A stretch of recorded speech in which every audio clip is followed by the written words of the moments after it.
Antes de iniciar con nuestro webinar, daremos algunas recomendaciones. Por favor, mantenga en silencio su micrófono durante la intervención de nuestro expositor. Si tiene alguna duda o comentario durante la exposición, puede registrarlo en el chat. Al finalizar la conferencia, sus preguntas serán despejadas por nuestro expositor. Muchas gracias por seguir estas recomendaciones. Bienvenidos. Hola, muy buenas noches. Qué gusto saludarlos nuevamente. Soy la doctora Diana Goya, jefe de capacitación y entrenamiento médico de Acromax Laboratorio Químico Farmacéutico.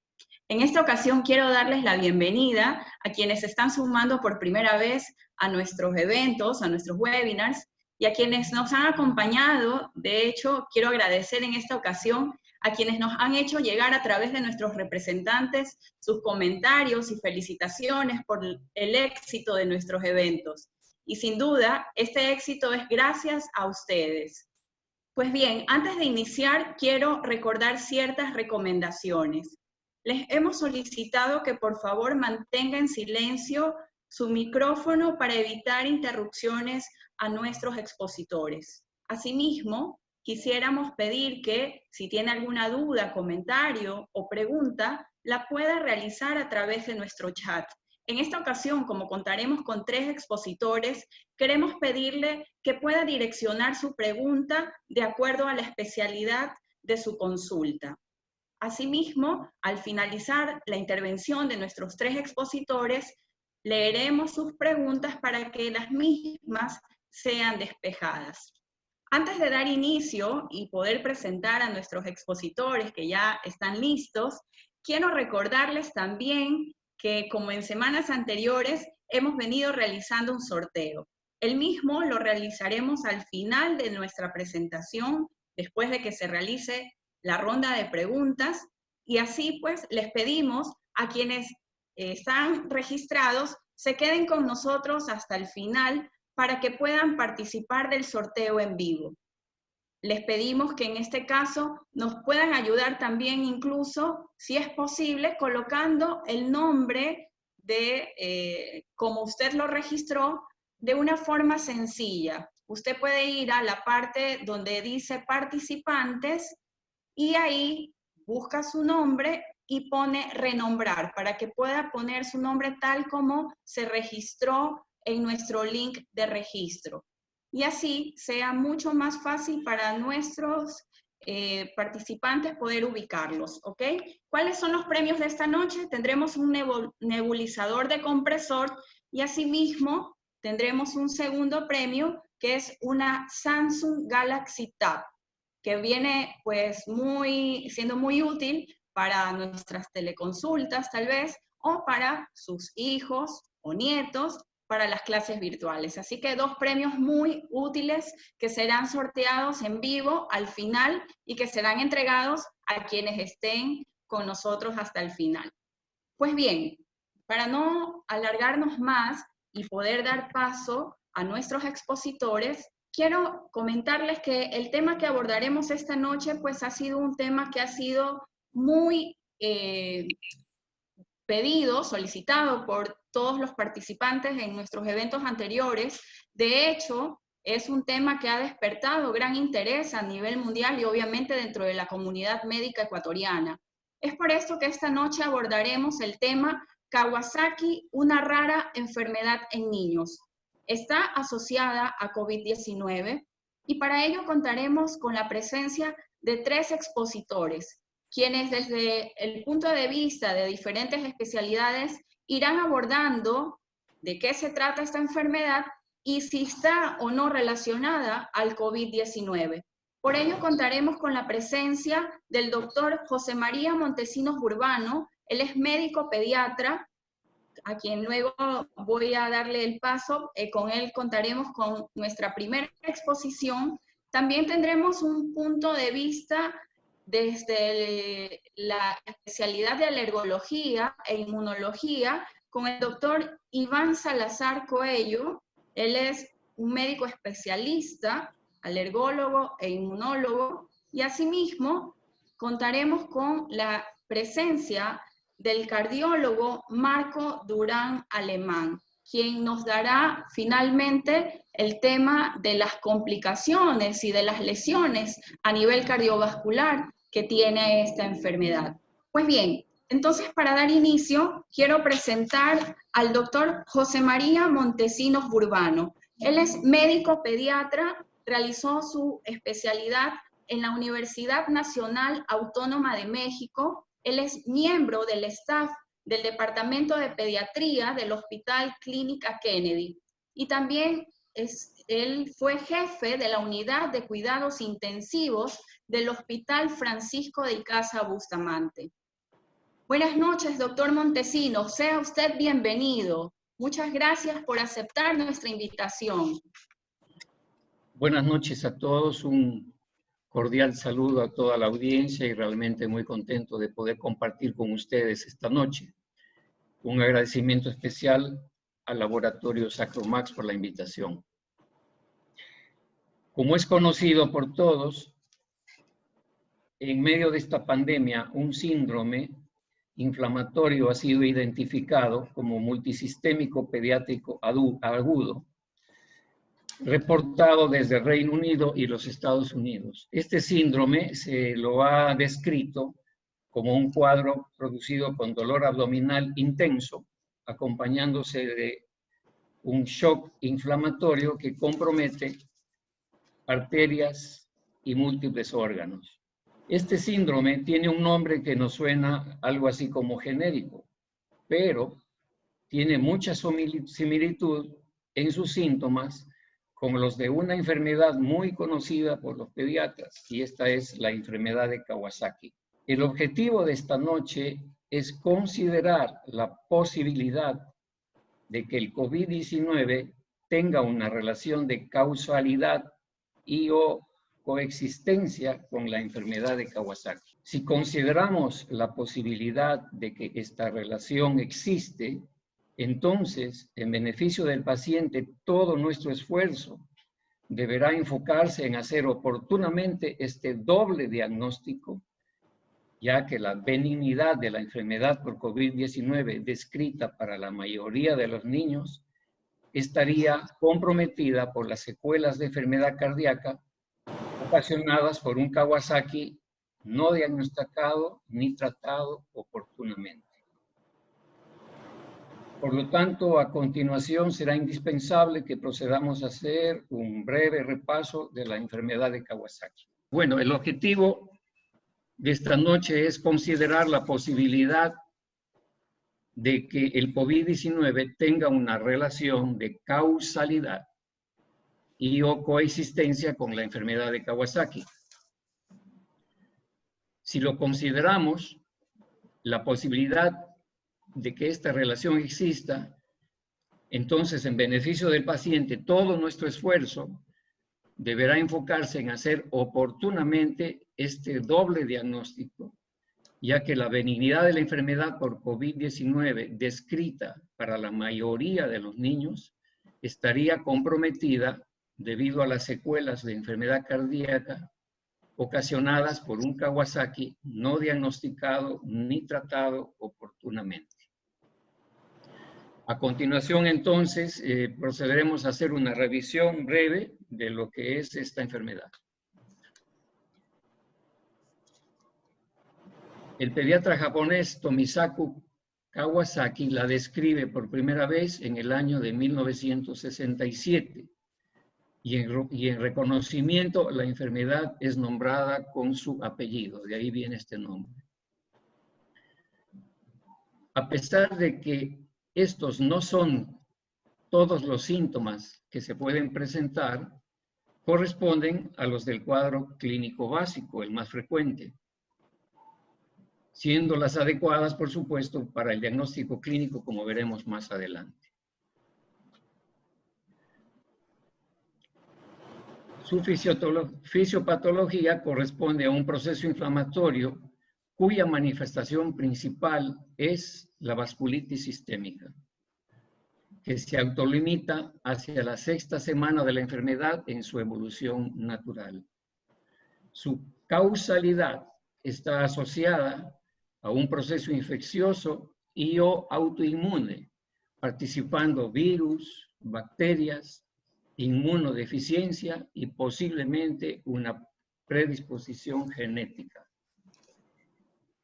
Lo anterior abre la posibilidad de que el coronavirus de esta pandemia podría estar participando como una causa más.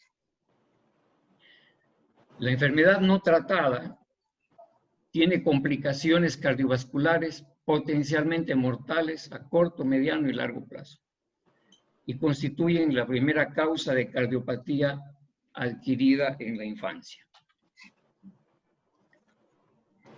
La distribución de la enfermedad es universal, es más frecuente en la raza asiática. La prevalencia en Japón es de 10 por cada 10.000 habitantes, mientras que en nuestro país es apenas de 1 por cada 10.000 habitantes. El 85% de los casos ocurre en menores de 5 años, siendo la edad de 6 meses la del paciente más joven. El 15% restante abre la posibilidad para cualquier edad, por encima de los 5 años, y es más frecuente en el sexo masculino.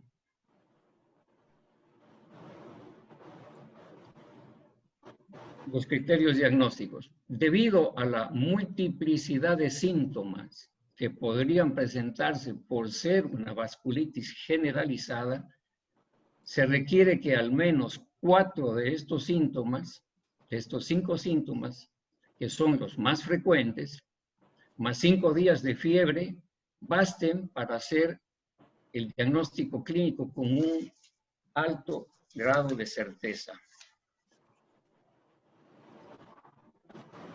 Tenemos unas imágenes de las lesiones descritas.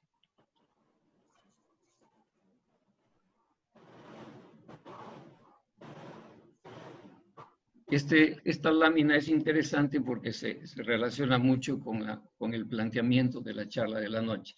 La engañosa sencillez de los síntomas para los criterios de diagnóstico se complica cuando pudieran aparecer toda esta variedad de síntomas digestivos, neurológicos, musculoesqueléticos, debido a la naturaleza inflamatoria de la enfermedad. Aparte de todo esto, se ha observado también que podría ocurrir un síndrome de activación macrofágica, cuyo desenlace generalmente es potencialmente fatal. Para la evolución clínica hay 3 fases muy bien identificadas. La primera va de la primera a la segunda semana y es cuando se presenta el cuadro con el cual hacemos el diagnóstico, con la fiebre, el eritema, exantema, la inyección conjuntival, las lesiones orofaringeas y la adenopatía. La segunda es la fase subaguda, que va de la tercera a la sexta semana. En este periodo, con el tratamiento cede la fiebre, pudiendo persistir un poco de inyección conjuntival, y es donde se inician las lesiones de aneurismas coronarios. La fase subaguda es muy importante porque es la fase donde ya el paciente debería estar recibiendo su tratamiento respectivo, del cual hablaremos más adelante. A partir de la séptima semana, de la fase de convalescencia, las manifestaciones clínicas desaparecen. Desaparecen también los reactantes de la fase aguda. Pueden aparecer líneas de veo en las manos, en las uñas de manos y pies. Y en esta etapa es cuando el paciente puede presentar las consecuencias y las secuelas de la enfermedad coronaria en caso de no haber recibido el tratamiento respectivo. Este es un gráfico en 2 ejes en el cual podemos apreciar los síntomas de la enfermedad a lo largo de las semanas. Es simplemente para una ilustración gráfica de lo que acabo de nombrar.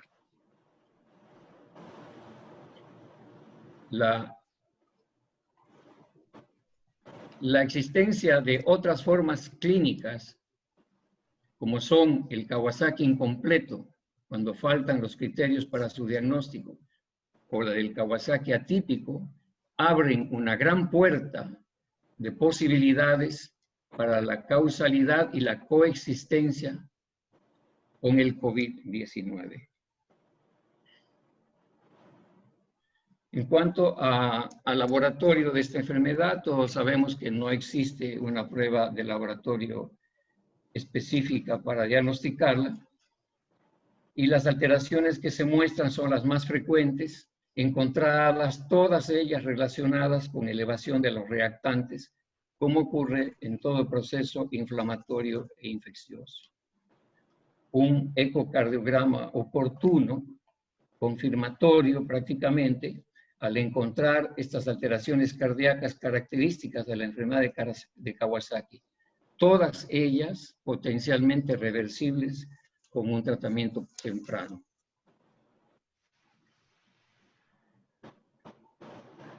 Las enfermedades en el diagnóstico diferencial, todas las enfermedades infecciosas, inmunitarias y reumáticas que se muestran en la lámina tienen en común muchos de los síntomas para el criterio diagnóstico y deberán ser descartadas mediante la clínica y el laboratorio sin mayor dificultad en la gran mayoría de las veces. El tratamiento. El tratamiento consiste en una dosis única de gamma-globulina endovenosa en infusión de 10 a 12 horas a una dosis de 2 gramos por kilo de peso, asociada con ácido acetil salicílico en dosis de 80 a 100 miligramos kilo día, dividido en 3 o 4 dosis hasta 2 días después de que haya revertido la fiebre. Los corticoides y la asociación de la gamma-globulina con la unilastatina y la pentoxifilina se utilizan únicamente cuando no hay una buena respuesta después de la segunda dosis de gamma-globulina.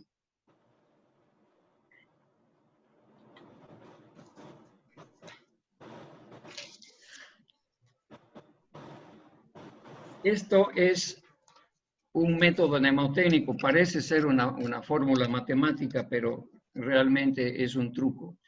El número 5 corresponde a los 5 días de fiebre. El 4 son 4 de los 5 síntomas que debería tener para el diagnóstico. Si a esto agregamos un ecocardiograma y un tratamiento, vamos a tener una curación sin secuelas. Un gráfico así como que simplifica mucho la enfermedad, pero ayuda bastante. Finalmente tenemos aspectos comunes. Como hemos visto, además de los síntomas que comparten estas dos enfermedades y del origen inflamatorio sistémico de los mismos, se plantea, lo queramos o no, la necesidad de descartar que compartan muy probablemente el factor de causalidad. Manejar simultáneamente dos enfermedades implica la condición de diagnosticarlas. Para el COVID-19 existe una prueba de laboratorio. Para la enfermedad de Kawasaki, el criterio clínico apoyado en los hallazgos ecocardiográficos serán suficientes. Esta es una pregunta, ¿corresponde entonces este síndrome inflamatorio multisistémico pediátrico agudo reportado en medio de esta pandemia a una forma clínica atípica de la enfermedad de Kawasaki detonada por el COVID-19? Eso lo sabremos con el tiempo. Finalmente, y sin entrar en detalles, les recuerdo que el tratamiento también puede ser compartido. Deberíamos entonces, por la posibilidad de coexistencia de estas dos enfermedades, asegurarnos de no tratar solo una de ellas. Muchas gracias. Muchas gracias, doctor Montesinos, por su intervención.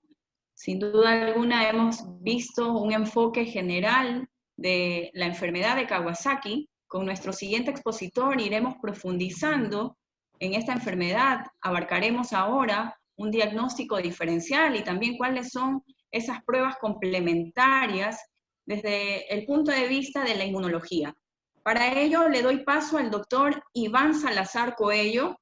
Como mencioné, el doctor es alergólogo, inmunólogo y especialista en asma. Realizó su posgrado en la Universidad René Descartes, en la Facultad Necker-France, en el Instituto Pasteur en París, Francia, y él actualmente es médico de niños y adultos, atiende a pacientes con alergias en general y en dermatología alérgica.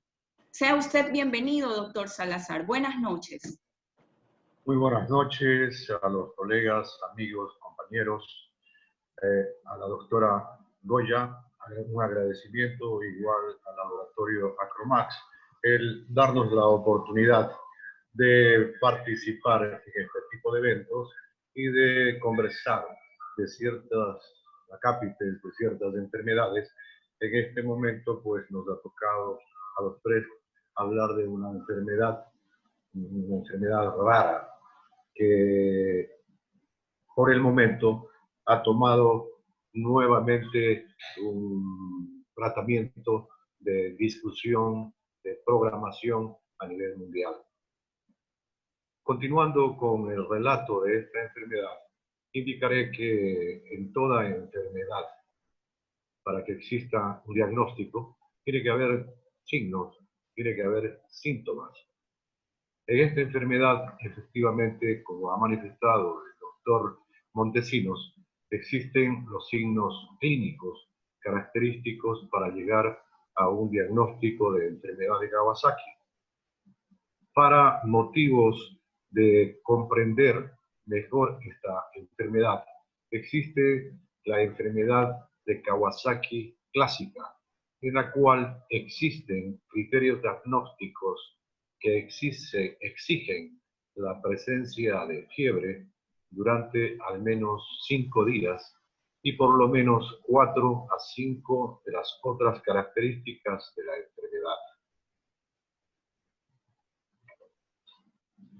Mencionaré a continuación de que existen cambios y estos cambios se los llama agudos y otros subagudos. Entre los cambios agudos tenemos con un eritema de la palma de las manos y de la planta de los pies y un edema de las manos y de los pies. Y como signos subagudos existe un pelado periunguial en dedos de las manos y de los pies en las semanas segunda y tercera de la enfermedad. Existe además, como vemos en la gráfica, un exantema polimorfo. Hay inyección conjuntival, vulvar, bilateral, pero con la característica de no tener exudado.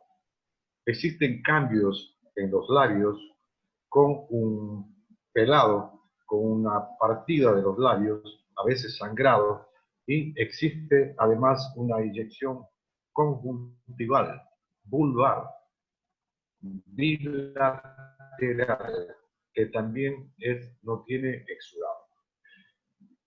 Otro de los signos característicos de la enfermedad, como vemos en esta gráfica, es la lengua fresa.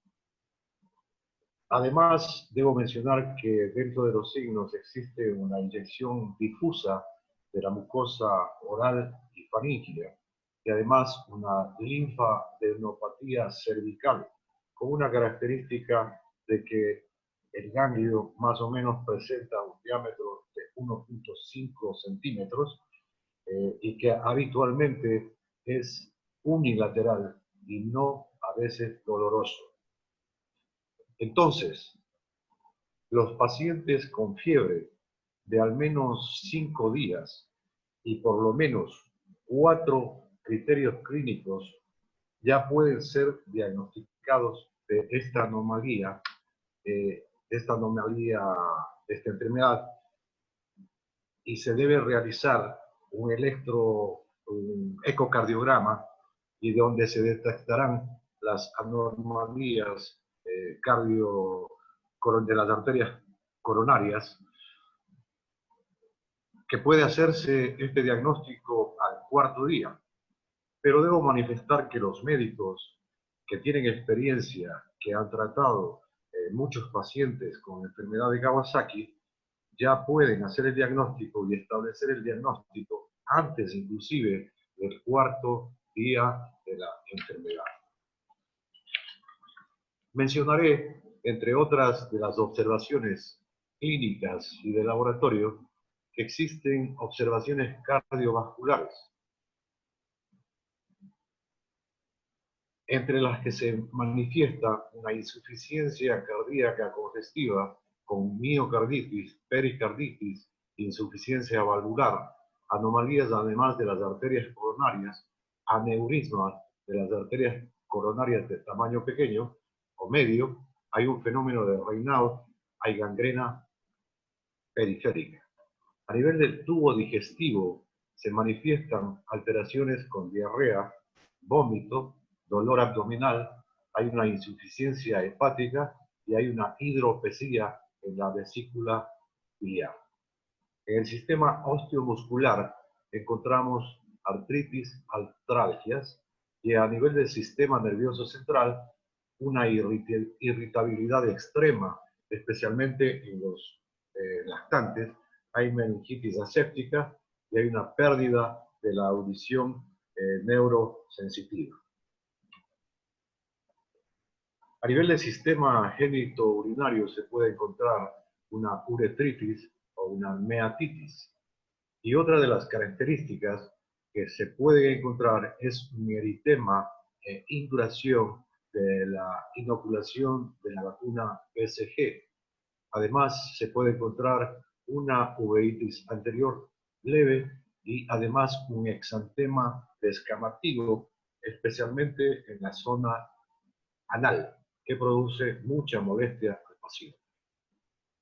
Entre las características del laboratorio, debo mencionar que la enfermedad de Kawasaki, la aguda, encontramos a nivel de laboratorio leucocitos con neutrofilia y de formas inmaduras.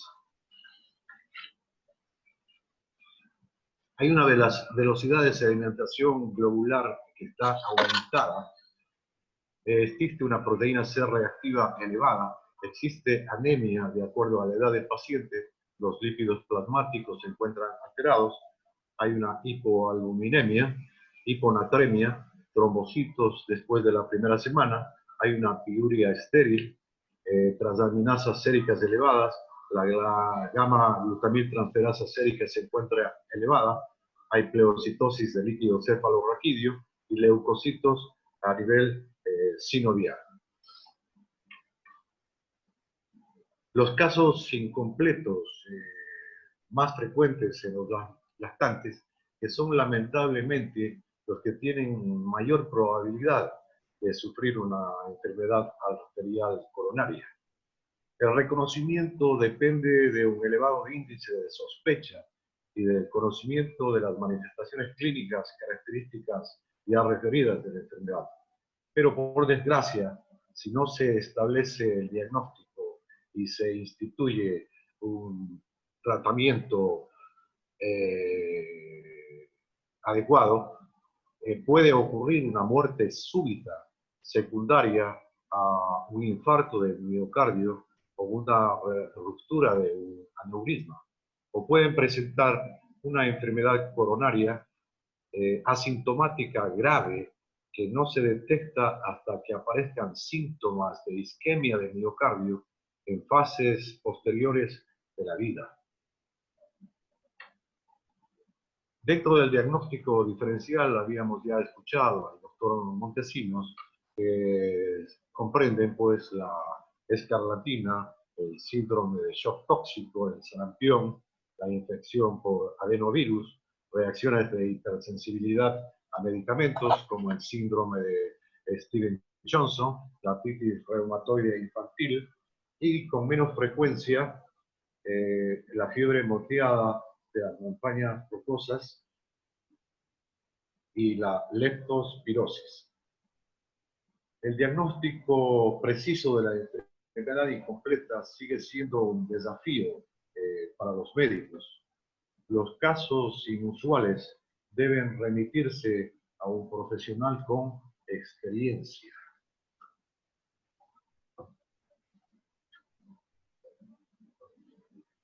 Entramos a lo que es el tratamiento de la enfermedad de Kawasaki y voy a mencionar que el tratamiento en el estadio agudo se debe proceder con las inmunoglobulinas intravenosas a 2 gramos por kilogramo a lo largo de 10 a 12 horas, más el ácido acetilsalicílico a una dosis de 80 a 100 miligramos por kilogramo por día, vía oral, cada 6 horas hasta que el paciente esté apirético durante al menos 48 horas.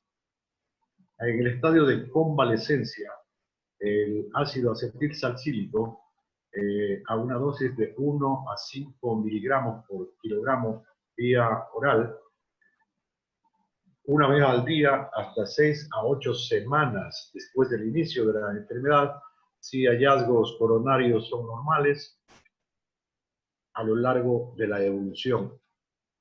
El tratamiento a largo plazo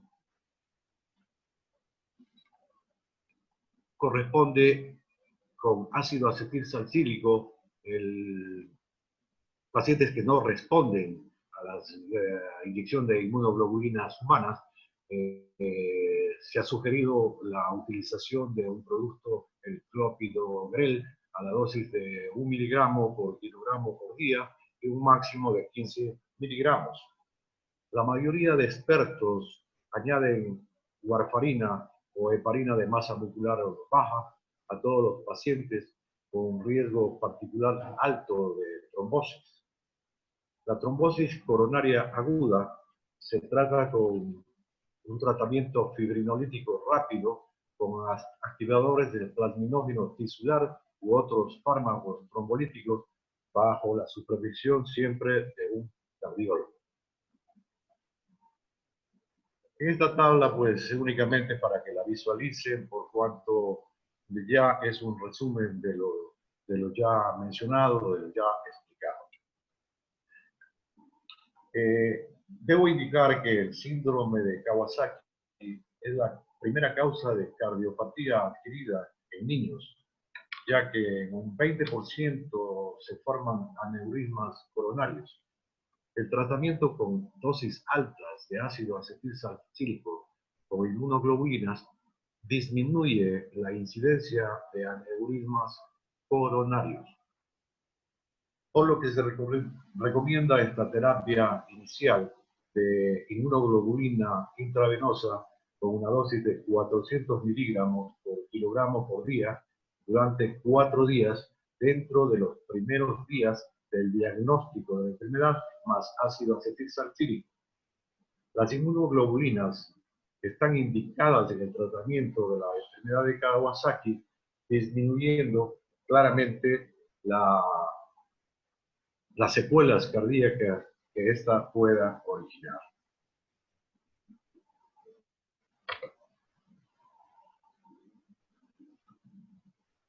¿Qué es lo que sabemos de la relación entre la enfermedad de Kawasaki y los niños por la COVID? Se advierte de que podría haber un incremento de esta patología debido a la pandemia actual, tal y como se han evidenciado estudios en las últimas semanas. Un análisis detallado del brote de la COVID-19 en Italia ha descrito el aumento de la enfermedad de Kawasaki en niños pequeños, sumados a los informes de casos similares de Nueva York y de Inglaterra.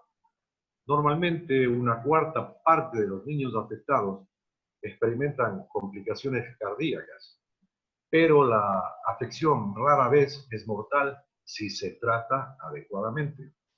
No se sabe qué es lo que desencadena la condición, pero se cree que es una reacción inmunológica anormal a una infección.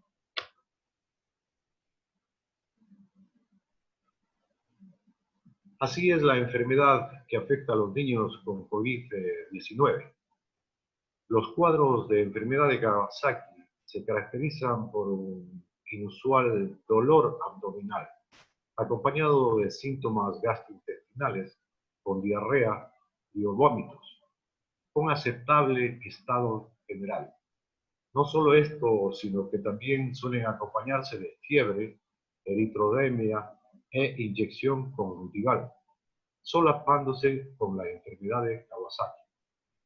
Pese a que de momento no está totalmente constatada una relación causal entre esta enfermedad y el coronavirus, se recomienda a los pediatras tener un alto índice de sospecha, monitorizar la frecuencia cardíaca y la tensión arterial y valorar la derivación urgente a un hospital. Estados Unidos ya confirma la relación entre el COVID y el síndrome de Kawasaki. El Centro de Control de Enfermedades de Estados Unidos ha confirmado el vínculo ya, pero dicen que pese al incremento, la incidencia de casos sigue siendo baja. La enfermedad de Kawasaki es una respuesta de los niños al coronavirus.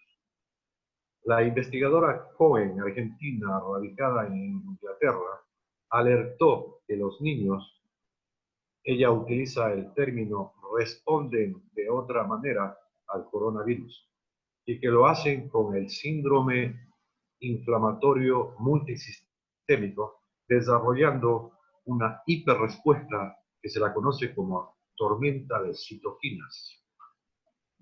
La tormenta de citoquinas es una reacción inmunitaria grave por la que el cuerpo libera muy rápido demasiadas citocinas en la sangre. Las citocinas cumplen una función importante en las respuestas inmunitarias normales, pero son dañinas cuando el cuerpo produce de una vez cantidades grandes de citocinas. La tormenta de citocinas puede ser consecuencia de una infección autoinmunitaria u otra afección. A veces también ocurre después del tratamiento con algunos tipos de inmunoterapia en cáncer, por ejemplo, en donde los signos y síntomas que incluyen fiebre alta, inflamación con enrojecimiento e hinchazón, cansancio intenso y náuseas, y algunas veces la tormenta de citoquinas es grave o pone en peligro la vida y quizás cause fallas de múltiples órganos. A medida que los pacientes de COVID llenen los hospitales del mundo, entre los enfermos más graves están aquellos cuyos cuerpos reaccionan de una manera catastrófica. Las células inmunológicas inundan los pulmones y los atacan cuando en realidad deberían estar protegiendo. ¿Cómo funciona nuestro sistema inmunológico y cómo combate el coronavirus? Los vasos sanguíneos gotean y la misma sangre se coagula, la presión arterial se desploma y los órganos empiezan a fallar por una reacción inmune exagerada que hace daño en lugar de ayudar. Normalmente, cuando el cuerpo humano se topa con un germen, el sistema inmune ataca al invasor y luego retrocede. Pero algunas veces, ese ordenado ejército de células con armas moleculares se sale de control, transformando a los obedientes soldados en una turba indisciplinada. Aunque hay pruebas y tratamientos que podrían ayudar a identificar y reprimir esa insurrección, es muy temprano para saber cuál sería la mejor terapia para aquellos que están sufriendo una de estas tormentas por COVID. Muchísimas gracias. Muchas gracias, doctor Salazar, por su brillante exposición. Finalmente quiero dar paso a nuestro siguiente expositor. Se trata del doctor Marco Durán Alemán. El doctor es especialista en cardiología. Realizó su especialidad en la Universidad Complutense de Madrid Es miembro de la Sociedad Ecuatoriana de Cardiología y también es ecocardiografista del Hospital Roberto Gilbert Elizalde. Con el doctor Marco Durán abordaremos cuáles son esas lesiones o complicaciones a nivel cardiovascular. Bienvenido, doctor Durán. Muchas gracias, doctora. Un saludo cordial a toda la audiencia y un agradecimiento especial a Laboratorios Acromax por la invitación a compartir con los panelistas sobre un tema bastante apasionante y de actualidad. Voy a, como dice la doctora, voy a tratar de explicar y de comunicar los tipos y la frecuencia, la secuencia de complicaciones cardíacas que se producen en la fase aguda y la subaguda del Kawasaki. Por último, habrá alguna cuestión que hablar acerca de Kawasaki o Kawasaki-like en presencia del COVID. Como mis colegas de panel brillantemente expusieron todos, voy a pasar un poquito rápido porque ellos ya anunciaron que las lesiones o las secuelas cardíacas del Kawasaki en la edad pediátrica en muchos países o en los países desarrollados llega a constituirse en la primera causa de cardiopatía adquirida en edad pediátrica. Y que si no se da tratamiento, entre el 20 y el 25% de estos niños presentan lesiones coronarias. Se ha dicho también las lesiones, o más bien dicho, que la enfermedad de Kawasaki tiene unas fases más o menos en la primera semana, y existe una alteración vascular, pero de pequeñas arterias, que estas a su vez también complican el miocardio ventricular, así como el pericardio y las válvulas atrioventriculares, específicamente de la mitral. Esto en la fase aguda. Después de la segunda o tercera semana, las vasculitis se trasladan no solamente a las arterias pequeñas o intramiocárdicas, sino también complican ya las arterias de mediano calibre o epicárdicas.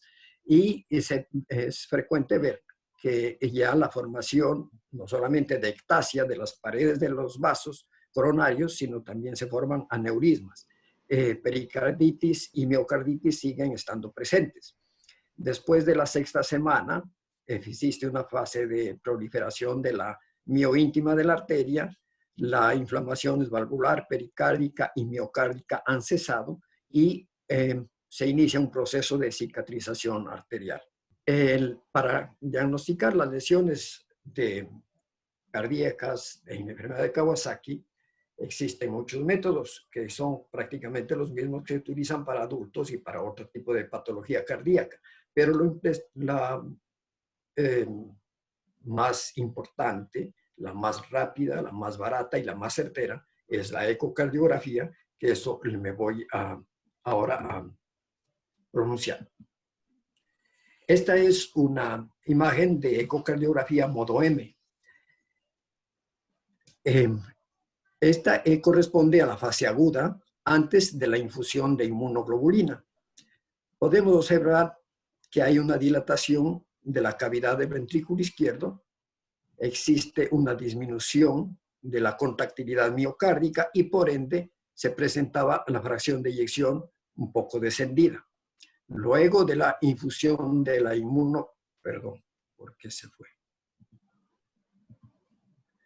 Luego de la infusión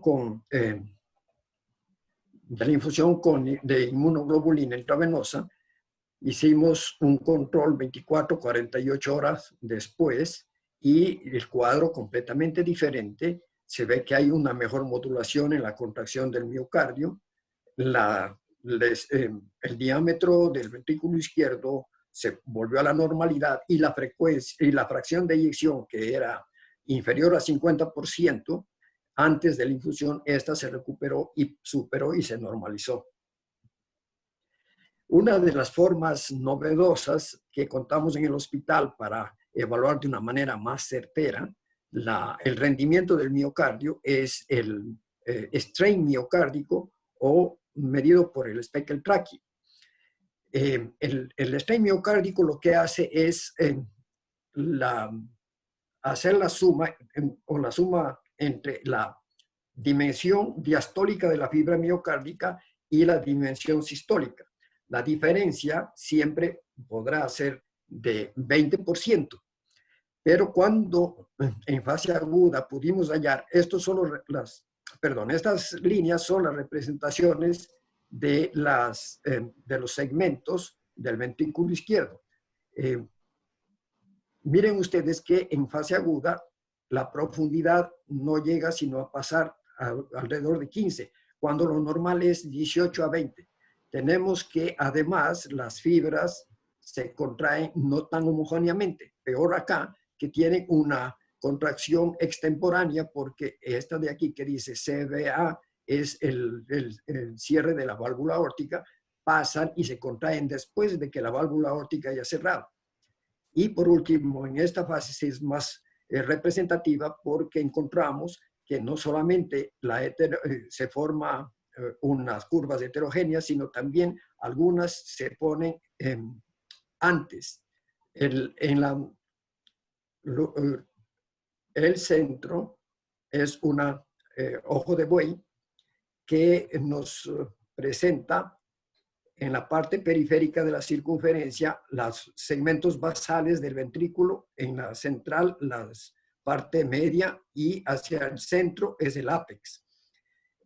Normalmente la coloración es rojo intenso cuando el ventrículo está en unas facultades llenas, es decir, una fracción de eyección normal. Pero miren ustedes que la coloración es más pálida y sobre todo en la periferia, en las paredes de la pared posterior y la pared lateral, es un tono rosado, muy bajo, muy malo, que corresponde a estas líneas que están representadas acá. Luego, 24, 48 horas de la infusión, vean completamente normalizada las curvas, se vuelven y se colocan en un plano homogéneo, todas confluyen y temporalmente también vuelven a ser más ordenadas en todas las paredes. Y la representación del ojo de buey, el color es rojo, mejor, más intenso, y además encontramos que la tonalidad es más intensa, decía, en todo el ventrículo. Antes estaba con una fracción de eyección de 46-44%, después de la infusión esto nos da el equivalente a una fracción de eyección del 50 y más %. Otra de las detecciones mediante ecocardiografía es la lesión pericárdica. La imagen corresponde a las 4 cámaras, las 2 aurículas, aurícula derecha e izquierda, y los 2 ventrículos, derecho e izquierdo, el septo y la pared lateral. Miren ustedes que la flecha indica una separación entre las hojas pericárdicas que corresponde a una colección líquida, ligera, que es como siempre se ha visto, no se ven derrames pericárdicos ni pericarditis muy intensas. Lo más temible de las lesiones son las alteraciones en las arterias coronarias. Estas alteraciones tienen una gravedad o una etapas. Podría ser que al principio se observe, como en este caso que le estaba comentando, la ectasia de esta coronaria derecha. Se ve paredes muy rígidas, muy brillantes y que está ligeramente dilatado. Este es otro caso de una coronaria, pero esta vez del lado izquierdo, y que se ve asimismo ya una pared gruesa, brillante, ectásica. Además, presenta un grado de dilatación del tronco de la coronaria izquierda, de la descendente anterior y de la arteria circunfleja.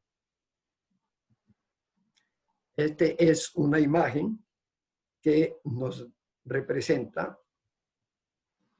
ya aneurismas formados tanto de la coronaria derecha cuanto de la coronaria izquierda y de la descendente anterior. Esta corresponde a un aneurisma gigante de la arteria coronaria derecha. Las lesiones coronarias, como bien dijeron los que me precedieron las palabras, la presentan ciertos factores que hacen que se compliquen con las lesiones coronarias.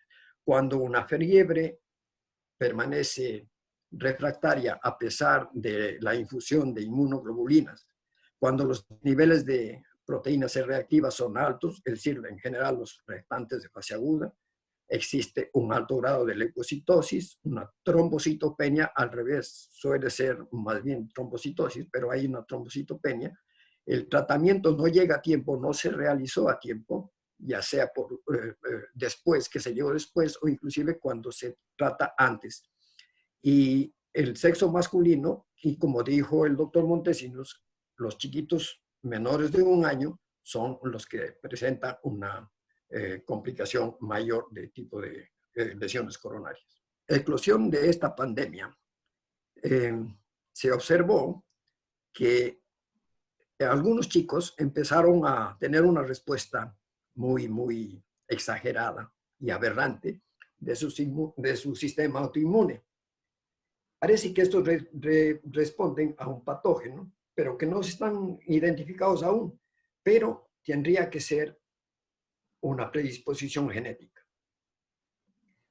En los chicos con el COVID-19, en estos todos fueron positivos y se vio una reacción de vasculitis muy parecida, con rasgos bastante parecidos a los de la enfermedad de Kawasaki. Pero algunos médicos y algunos hospitales encontraron algunas particularidades. Así es el caso de que tanto en casos de Italia cuanto en el caso de Londres, encontraron que los chicos que tenían un positivo para COVID y también presentaban alteraciones de Kawasaki, no se sabían, como ya dijimos antes, si era una relación causal de una enfermedad relacionada con otra o eran dos entidades diferentes. De todas maneras, el grupo de Bérgamo hizo un estudio interesante. Tomó dentro de los últimos 5 años todos los chicos diagnosticados de Kawasaki. De estos hizo 2 grupos, dividiéndoles. El grupo 1, conformado por 19 pacientes, estaban todos los chicos Kawasaki antes del brote del COVID. Y el grupo 2, conformado por 10 pacientes, estaban los chicos que presentaron una especie de Kawasaki, pero con COVID positivo. Vieron que existían algunas diferencias y muy importantes. Por ejemplo, la edad de los chicos del Kawasaki era de 3 años, y mientras que para los chicos de COVID fue de 7.5. La incidencia, ellos esperaban normalmente antes de la pandemia, que eran 1 cada 3 meses, cada 2 meses y medio. Pero durante la pandemia se vio 10 en un solo mes. El cuadro de plaquetas podría ser más o menos, en la Kawasaki podría tender a ser normal o alto, pero todos, o la mayoría de los pacientes en COVID dieron una trombocitopenia. La ferritina sí estuvo muy alta en el grupo 2.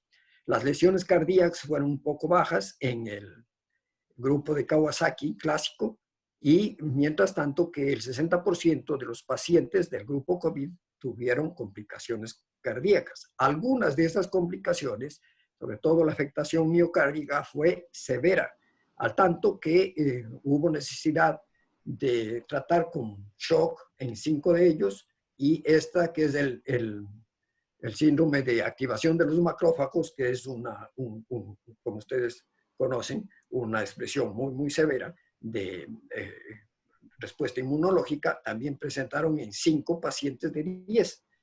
En ningún paciente del grupo de Kawasaki se necesitó de inotrópicos. En cambio, en 2 pacientes del grupo COVID sí hubo necesidad porque cayeron en shock, como les digo, y utilizaron noradrenalina, adrenalina o cualquiera de los otros. Fíjese que también la diferencia de los esteroides, que el doctor Montesinos nos hablaba como que era la parte bastante, como digo, un medicamento de última utilización o de recurso. Los esteroides se utilizaron en 4 en primer grupo y 8 en el segundo. Por su parte, el grupo de Londres encontró que asimismo la edad de los chicos que presentaran esta especie de Kawasaki era entre los 4 y los 14 años. Estos tuvieron una incidencia muy alta porque solamente en 10 días de abril que hicieron el estudio, 8 chicos presentaron este síndrome. Las plaquetas estaban más o menos, siempre estaba ferritina alta, PCR alto, lesión cardíaca en el 100%. Todos estos chicos presentaron algún grado de compromiso cardíaco. Algunos, el 100% presentó shock, perdón, como Kawasaki, y todos ellos necesitaron soporte inotrópico, ya sea milrinona, adrenalina o noradrenalina. Así las cosas, como hemos dicho ya, que este es un cuadro clínico bastante nuevo, pero que tiene sus cosas, como por ejemplo que afecta a los niños por encima de los 5 años, todos ellos tienen un antecedente de COVID. Las complicaciones cardíacas son mucho más frecuentes que en un Kawasaki. El compromiso es multisistémico. La mayor parte de ellos va hacia un shock. Y entonces, tanto es que los italianos le denominaron Kawasaki-like, los londinenses le llamaron el síndrome de shock hiperinflamatorio, o los norteamericanos, que están teniendo ya muchos casos, les denominan el síndrome de inflamación multisistémica. Cualquiera que sea el nombre, tendrá que pasar bastante tiempo y esperemos que no sea tanto para darnos cuenta que mismo es lo que sucede, porque además de ser una enfermedad poco frecuente, tiene un fenotipo de la enfermedad de Kawasaki, pero de una forma completamente severa, que afecta a muchos sistemas. Muchas gracias. Muchísimas gracias, doctor Durán, por tan excelente exposición. Quiero comentarles a los 3 que a través de nuestro chat nos han hecho llegar muchos comentarios de felicitaciones por la excelente intervención de cada uno de ustedes. Ahora quiero dar paso a las preguntas que también nos han hecho llegar a través de nuestro chat. Nos han preguntado, esta es una pregunta en realidad general, pero nos consultan hasta qué fase se podría dar tratamiento de manera ambulatoria o se recomienda, por el contrario, hospitalización inmediatamente. En el caso de la enfermedad de Kawasaki. ¿Es la pregunta para mí? Doctor Montesinos, sí, es una pregunta general. Como pediatra, ¿usted considera que debería tratarse de manera ambulatoria o hasta qué fase? No, ¿o debería ser ingresado el paciente inmediatamente? Una vez hecho el diagnóstico, comprobado con el ecocardiograma, el paciente es un paciente de cuidado, no de cuidados intensivos, pero sí de vigilancia estrecha, y sería un error hacer un tratamiento ambulatorio. Un paciente que tiene que estar con monitoreo básico, la administración del ácido acetilsalicílico es a dosis altas por varios días, y el control y la posibilidad de efectos secundarios por hacerlo, pues no es algo que se pueda manejar en una casa. Algo que quería decir es que la evolución de un paciente con Kawasaki, cuando se hace el diagnóstico oportuno y se da el tratamiento, en la mayoría de los casos es espectacular. Los pacientes se recuperan y prácticamente se quedan sin secuelas. El problema de esta enfermedad es en diagnosticarla. Se parece a muchas eruptivas, se confunde con muchos procesos y generalmente si uno no se pone acucioso y busca un poquito más, se le puede pasar la posibilidad de hacer el diagnóstico y sería muy triste porque las lesiones cardíacas son para toda la vida y a veces cuando alguien escucha que un atleta saludable en pleno partido cayó muerto sin tener sobrepeso, con ejercicio físico y todo, generalmente pudiera ser un paciente que en su infancia tuvo la enfermedad. Nadie se dio cuenta, quedó lesionado y cuando el corazón fue exigido por la actividad deportiva, colapsó. Entonces, para contestar la pregunta, es no, normalmente no, siempre hay excepciones. Tal vez un paciente que no responda al tratamiento se complique, a lo mejor tendría que ir a una terapia intensiva. Muchísimas gracias. Yo quisiera acotar tal vez algo sobre lo que ha manifestado el doctor Montesinos, indicando de manera general a los médicos generales, que a veces son consultados con mucha frecuencia, poner un poco de cuidado en estos momentos sobre lo que hemos manifestado de la sintomatología, los signos clínicos característicos, y ponerse un poco acuciosos cuando vea a un niño que presenta una fiebre de muchos días y que se acompañe pues, de ciertos signos de sospecha de una enfermedad, entrar inmediatamente a hacer el diagnóstico diferencial y lógicamente lo más apropiado es remitir al paciente pediatra que se considere tenga una experiencia en el manejo de este tipo de enfermedades y que pues el pediatra lógicamente tendrá que solicitar los exámenes convenientes y la realización del ecocardiograma, que sería lo fundamental. Muchísimas gracias, doctor Salazar, por su acotación. Tenemos una consulta que podría ser dirigida al doctor Durán. Nos han preguntado si cuando se solicita el ecocardiograma es necesario que se tenga que especificar que se haga el estudio de las arterias coronarias o poner como diagnóstico presuntivo o sospechoso de Kawasaki y ya usted como especialista sabe cuál es el estudio a seguir. Gracias. Interesante la pregunta. El pediatra que manda o solicita un ecocardiograma, por lo menos, como dijo el doctor Montesinos, tiene que estar hospitalizado si sospecha de Kawasaki, simplemente que pone en la solicitud ecocardiograma sospecha de Kawasaki. El ecocardiografista sabe lo que tiene que hacer. Por ventaja, en los chicos es bastante cómodo, fácil determinar las coronarias, no así como en los adultos. Los adultos, porque tienen un tórax más amplio, más grande, la profundidad, los pulmones, no permiten ver las coronarias, el origen por lo menos.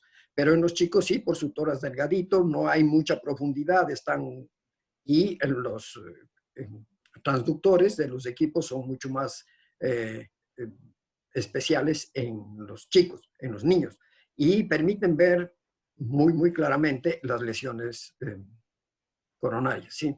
Solamente con la especificación de que sospecha Kawasaki, el ecocardiografista sabe lo que tiene que hacer. Y dentro de esta misma pregunta nos consultan también, doctor, ¿con qué frecuencia debería solicitarse un eco de control para hacer seguimiento al paciente? El control cardiológico dependerá, y sobre todo el ecocardiográfico, dependerá del grado de lesión cardíaca que tuvo durante su evolución del Kawasaki. No es lo mismo pedirle a un chico que no tuvo lesión coronaria, tuvo apenas una ligera derrame pericárdico, no se alteró la función de ese ventrículo izquierdo, a que controlar a un niño que tuvo o que salió con aneurismas o con ectasias y más cosas. Obviamente que el primer caso podría serle quizá al año, 2 años o como sea, porque no tiene mayor compromiso. Pero cuando hubo ya una lesión coronaria, esa tiene que ser más o menos al principio unas 6 meses y después controlarlo. Eso ya lo lleva el pediatra. Muchísimas gracias, doctor Durán. Tengo otra consulta, es abierta, en realidad no nos han especificado, pero nos están consultando si es que en las publicaciones que se han reportado de estos síndromes similares a Kawasaki y que han sido presentados en niños con COVID positivo, si ha habido un tiempo, una vez confirmada el COVID, ¿cuánto tiempo ha pasado hasta que tuvieron manifestaciones Kawasaki-like o síndrome inflamatorio multisistémico? Bueno, voy a aventurarme a tratar de contestar eso, sí. Cuando está funcionando un proceso inflamatorio desencadenado por COVID-19, ese virus per se, por sí mismo, inicia un proceso inflamatorio en todo el organismo. Es una respuesta multisistémica. Dependiendo de la evolución que vaya a tener cada paciente en particular, si es algo leve, posiblemente nadie se dé cuenta de lo que pasó, pero me imagino que la pregunta va orientada hacia los casos que no son leves. Entonces, es bastante difícil a las alturas de los conocimientos y experiencias y estadísticas que se tienen ahorita empezar a dar cifras. Porque lo que se está viendo es que cuando hay un rápido deterioro, la cascada de citoquinas y el proceso, dos procesos inflamatorios, uno por el Kawasaki y el otro por el COVID, realmente a veces no hay tiempo de nada y el paciente, si no está manejado, monitoreado, podría deteriorarse. Yo creo que con el paso del tiempo y cuando vayamos aprendiendo más de esta enfermedad, posiblemente vayamos a contar con información detallada como la que se está requiriendo esta noche. ¿Podría acotar algo? Por supuesto, doctor Salazar, muchas gracias. No, el doctor Perdón, Durán. doctor Durán, perdóneme. Sí, ya, gracias.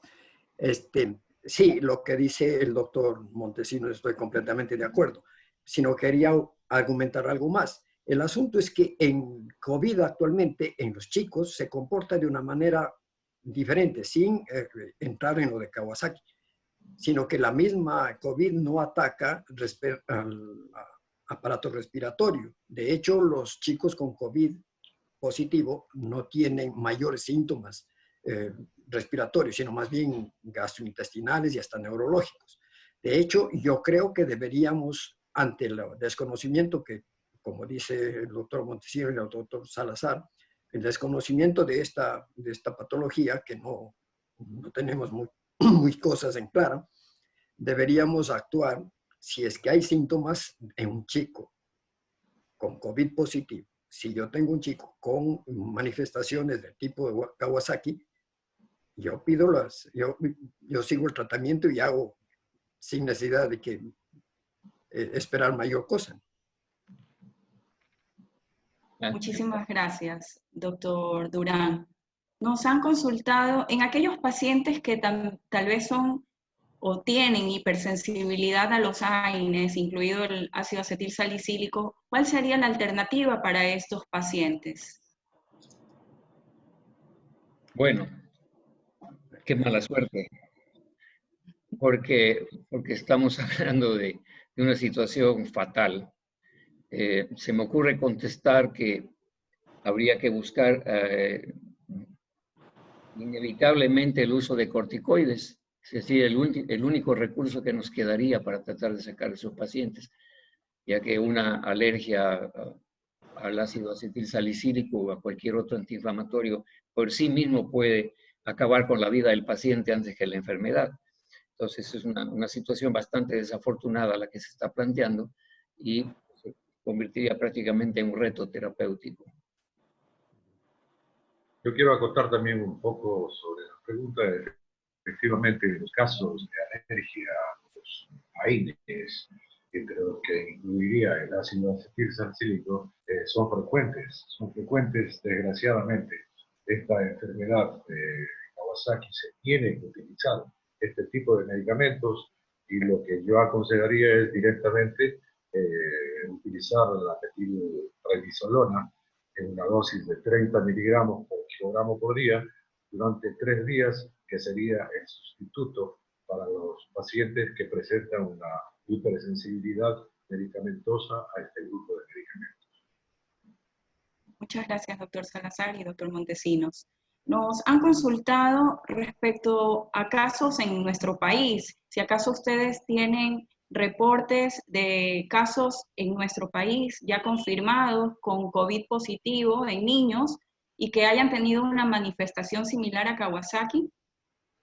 Sí, casualmente el día de ayer estuve conversando con personal que labora en el Hospital Roberto Gilbert Elizalde. La información que me dieron es la siguiente. Casos de COVID-19 han pasado los 100. 0 Kawasaki. Y defunciones alrededor de 3 o 4, no recuerdo. Y el comentario que me hicieron era que en esta época del año es cuando normalmente se empiezan a ver la enfermedad de Kawasaki. Y de una manera curiosa, no habían detectado en ninguno de los pacientes que tuvieron COVID-19 la coexistencia de esta enfermedad.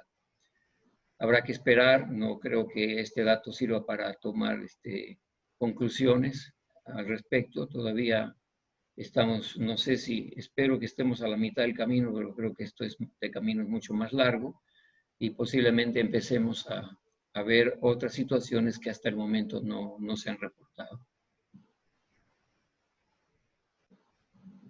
Muchísimas gracias, doctor Montesinos. Ya para ir cerrando, nos han pedido de pronto una orientación en el caso, ya que nos dice que no ha habido manifestaciones Kawasaki-like o con síndrome inflamatorio multisistémico, pero en el caso de que se presentara un paciente COVID positivo, paciente pediátrico COVID positivo y con una manifestación similar a Kawasaki, ¿qué tratar primero o cómo abordar a este paciente? ¿Tratar primero COVID? ¿Tratar la manifestación tipo Kawasaki? ¿O tratarlo conjuntamente? ¿Cuál sería esa conducta terapéutica en este paciente? No sé si algún colega quiere hablar, yo pensaba decir algo. Bueno, en la intervención mía, si se acuerdan, yo había puesto que hay una ventaja, ya que el tratamiento tanto del COVID-19 como del Kawasaki son compartidos y son compatibles. Entonces, aquí no se trata de manejarlo de una manera teórica, sino que yo voy a ver cómo está el niño.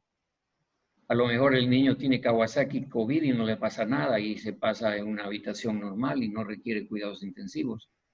Para contestar la pregunta, ese niño debería ser estrechamente monitoreado y vigilado y estar lo que se llama vigilancia armada para no perder un minuto de tiempo. Por ejemplo, si yo veo que los reactantes se me van subiendo, si el dímero D, el fibrinógeno empiezan a alterarse, voy a sospechar que lo que vamos a tener es, por ejemplo, una coagulación vascular diseminada.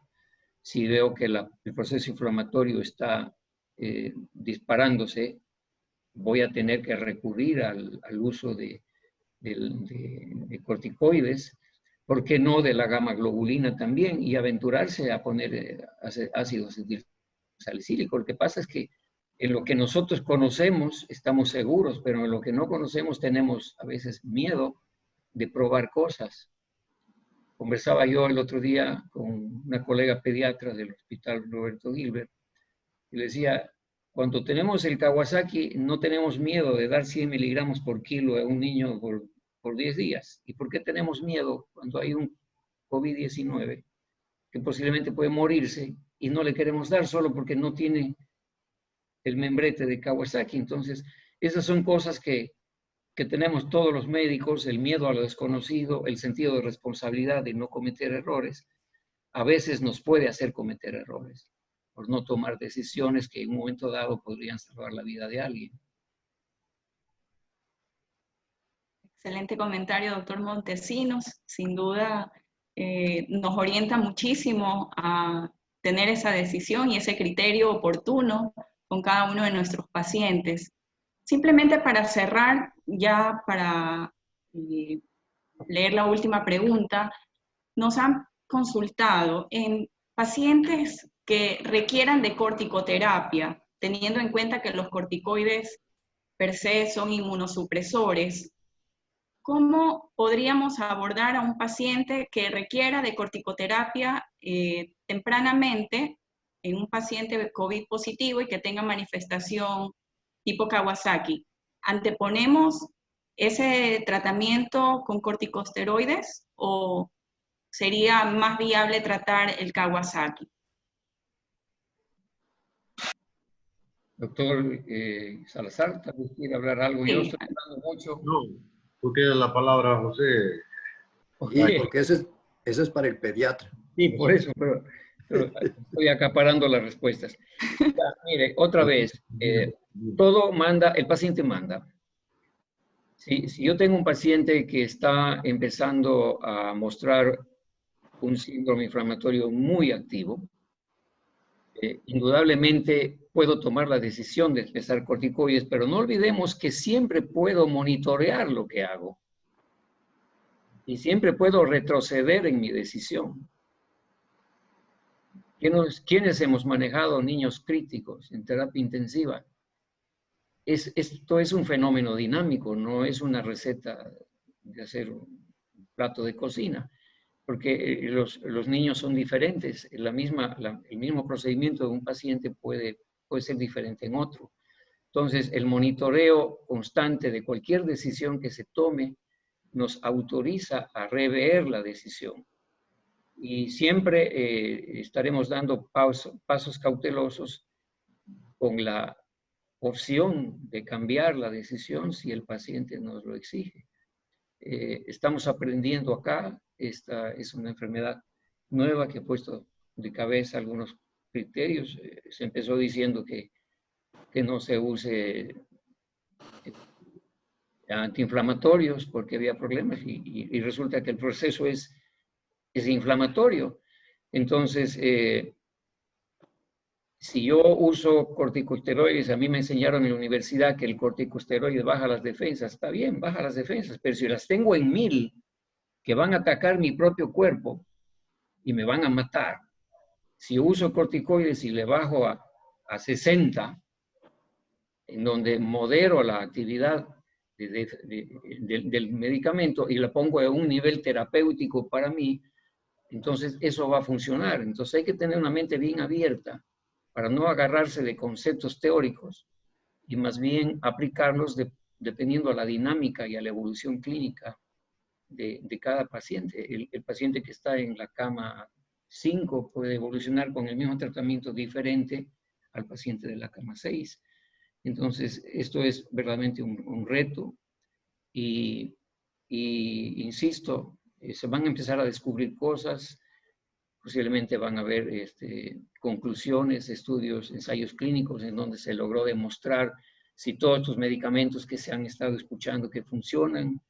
Ayer escuché un comentario de que la hidroxicloroquina no es la gran maravilla, que están yéndose más bien por la parte antiinflamatoria y evitando el síndrome de coagulación intravascular lesional, que es lo que mata al paciente. Y una cosa que les quería comentar es que pacientes con COVID-19 sin Kawasaki, porque no se ha demostrado, radiografías que asustan en los campos pulmonares evolucionan fantásticamente bien y cuando uno ve la radiografía y los exámenes de control parecería que fuera otro paciente. Entonces la nobleza del organismo de los niños y es muy alentador escuchar esa información. Yo he estado por la edad mía alejado y les confieso hasta un poco asustado de lo que estamos viviendo, pero he estado de alguna manera en contacto con lo que está ocurriendo y empapado de la realidad nuestra, porque ahorita, por ejemplo, alguien preguntó que qué está pasando aquí. No se ha publicado nada. A mí me lo pasaron como información extraoficial de alguien muy confiable, una persona muy respetable, excelente profesional y creíble, que lo que les acabo de compartir a ustedes de la estadística del Hospital Roberto Gilbert, no oficial, pero real. Muchísimas gracias, doctor Montesinos. Y bueno, se nos quedan muchas más preguntas. Este ha sido realmente un tiempo muy enriquecedor y quiero invitar antes de despedir a nuestros expositores a que todos podamos encender nuestra cámara para que nuestros expositores también puedan ver a nuestros participantes y también producción pueda hacer un paneo de todos quienes nos han acompañado en esta noche. Entonces, les solicitamos ahora que pudieran abrir sus cámaras, por favor, activar sus cámaras de video para poder hacer un paneo. Pongamos nuestra mejor sonrisa. Pues, mientras tanto, mientras vamos haciendo esto, les comento que nos han hecho llegar múltiples mensajes de felicitaciones a todos nuestros exponentes. Realmente felicitan que han hablado con mucha claridad del tema, de una forma que pueda también ser útil en la práctica médica diaria, ¿no?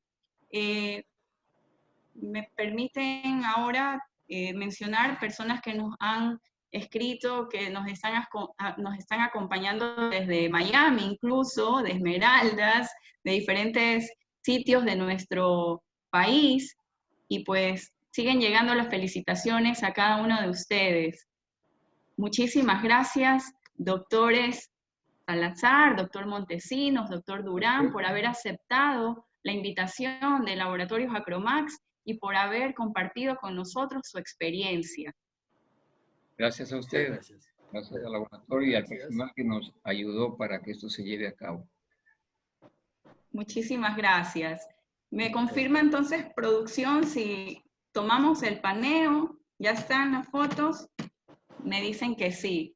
Todos hermosos. Muchísimas gracias, doctores. Les recuerdo que quienes han estado con nosotros hasta ahora no se vayan, que tenemos el sorteo en vivo. Pero de nuestra parte, pues doctores, muchísimas gracias por habernos acompañado nuevamente. Un abrazo a cada uno de ustedes.